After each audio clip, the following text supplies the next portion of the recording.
Joelah Noble here for the Soul Supplier, and to celebrate the 25th anniversary of Sergio Lozano's iconic Air Max, the Nike Air Max 95 Neons have returned in OG form. First seen in 1995, this silhouette has been a firm favorite for sneakerheads everywhere for its wavy pattern and unique structure. Now, it's had many iterations and new colorways over the years, maintaining its iconic status. It's top 3 for me, and it's not number 3.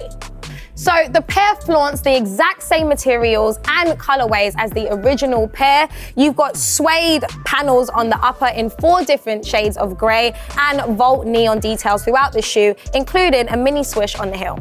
Underfoot, a blacked out midsole unit offering maximum durability and comfort for long periods of time, so you can stand up for at least 10,000 hours. Prove me wrong.